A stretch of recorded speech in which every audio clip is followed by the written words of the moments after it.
Hello guys, welcome back to my channel. आज सकाळीच लक्षात आलं की आज गुरुवार आहे आणि काल मला साबुदाणा भिजत घालायचा होता, पण तो मी भिजत घालायला विसरले. आणि आज सकाळीच 1-1.5 तासापूर्वी भिजत घातला होता साबुदाणा, पण त्यामध्ये पाणी कमी जास्त झाले की काय काय माहिती, पण तो साबुदाणा चिकट झाला. असो, इकडे चहाही रेडी झाला आणि छान गप्पा मारत मारत आम्ही तो चहा एन्जॉय करत होतो. मी त्यांना सांगत होते की काल मी साबुदाणा भिजत घालायला विसरले आणि तो घातला आणि तो चिकट झाला आहे. आता याचं करायचं काय? ते म्हणाले की तूच बघ तुला काय करायचं आहे. म्हणून त्यांना खिचडी खायची होती साबुदाण्याची, पण आता ते चिकट साबुदाण्याची खिचडी छान लागणार नाही म्हणून त्याचे वडे करायचे ठरवले. आता जसे होतील तसे होतील, बघूया पुढे काय होतं. इकडे शेंगदाणे भाजत घालायला ठेवले. मम्मा काहीतरी कुक करते असं माहीत झाल्यावरच वंशूला बघायचं असतं की मी काय कुक करते. तर तो जिद्द करत होता गॅस वाट्यावर बसायची आणि बघायची. त्याला माहिती होतं की मम्माचं शूट चालू आहे, तरी तो आजकाल छान रिस्पॉन्स करायला लागला, हाय बाय करायला लागलेला आहे. इकडे बटाटे शिजून झाले आणि त्याला बाहेर काढलं, थोडे गार व्हायला ठेवले आणि म्हटलं साबुदाण्यासाठी थोडं साबुदाणा चिकट झाला तर त्याला थोडं सैल करून घ्यावं. इकडे बटाटे छान मॅश करून घेतले. बटाट्याचे साल हे गरम गरम असतानाच काढायला गेले पाहिजे, कारण ते मग व्यवस्थित निघतात. आणि या वड्यासोबत खायला छान एक अशी चटणी करावी असं ठरवलेलं होतं. इकडे शेंगदाणे भाजून त्याचं कूट छान काढून घेतलेलं होतं आणि ते साबुदाण्यामध्ये मिक्स करून घेतलं. इकडे छान सारण असं तयार करून घेतलेलं होतं. त्यामध्ये मिरच्या आणि शेंगदाण्याचं कूट काढून आणि मिक्स करून साईडला ठेवून दिलेलं होतं.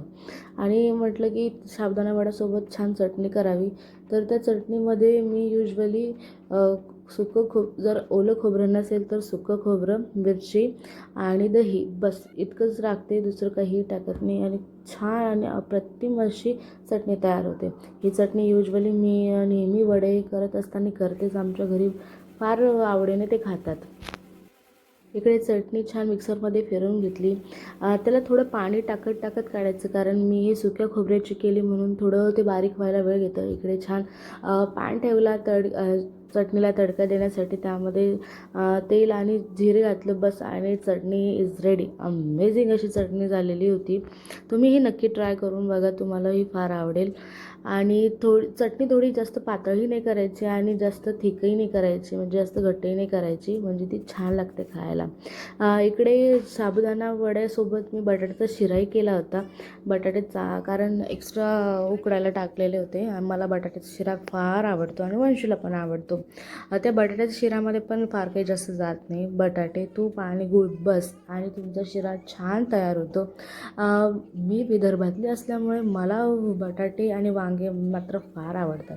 माझं माहेर हे विदर्भातलं आहे आणि माझं सासर हे मराठवाड्यातलं आहे.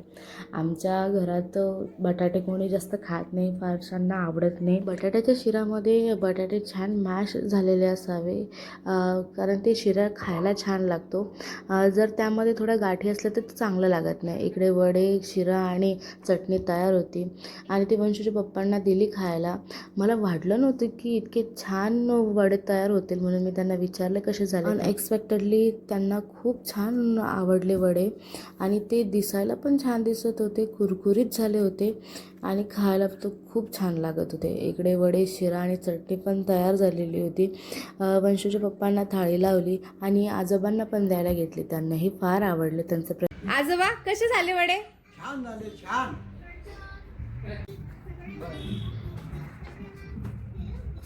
बाय.